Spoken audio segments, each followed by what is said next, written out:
ఏంట్రా ఎలా ఉన్నారా? మళ్ళీ కొత్త రెసిపీతోనొచ్చేసిన. యాజ్ యూజువల్ చికెనే, కొత్తగా ఏం లేదు. కాకపోతే నాకు స్పెషల్ అనమాట ఇది. ఎందుకంటే మా నాన్న కోసం నేను కుక్ చేస్తున్నా.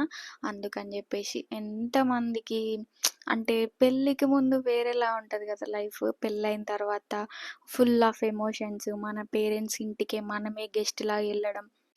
అంతకుముందు చిన్న చిన్న వాటికి మనల్ని తిట్టే పేరెంట్స్ పెళ్ళైన తర్వాత అసలింత సపోర్టివ్‌గా మాట్లాడడం. అండ్ ఒక గెస్ట్‌లా చూస్తారు చూడు అసలు ఇదంతా ఎవడు రాశిండో గానీ, వాడికి కూతురు లేదేమో గదా! మా నాన్న మా కోసం ఒక 35, 40 ఇయర్స్ ఫ్యామిలీని, ఇంటిని వదిలేసి కష్టపడి, ఇప్పుడు ఒక రిటైర్మెంట్ లాగా తీసుకోకుండా ఇప్పుడు గూడా ఇంట్లో ఉంటూ, పొలం చూసుకుంటూ, మా అమ్మకి హెల్ప్‌ఫుల్‌గా ఉండడం.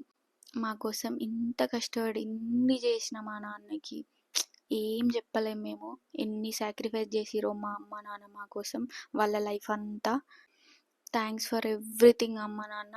మీరెప్పుడు ఇట్లనే హ్యాపీగా ఉండాలి. ఎన్ని బాధలొచ్చినా అన్న, నేను మీతో పాటే ఉంటాము. మీరు ఏమీ ఆలోచించకండి. కొన్ని సిట్యుయేషన్స్‌ని మేము మార్చలేము. కాకపోతే మీరు అన్నీ తట్టుకొని నిలబడాలి. మా కోసం అది. మా నాన్నకి నేను చేసే చికెన్ పూరి అంటే చాలా ఇష్టము. అండ్ చికెన్ పకోడీ కూడా నెక్స్ట్ డే చేశాను. టేస్ట్ అయితే అదిరిపోతది. ప్రాసెస్ అంతా నార్మలే. ప్రాసెస్ కావాలంటే ఈ వీడియోకి 50 లైక్స్ కొట్టండి. ఖచ్చితంగా ప్రాసెస్ చెప్తాను. చికెన్ పకోడీ అయితే మా పాప కోసం చేశాను. తనకి చాలా ఇష్టం. లైక్, కామెంట్, సబ్స్క్రైబ్ చేయడం మర్చిపోకండ్రా. ప్లీజ్ రా. Thanks for watching.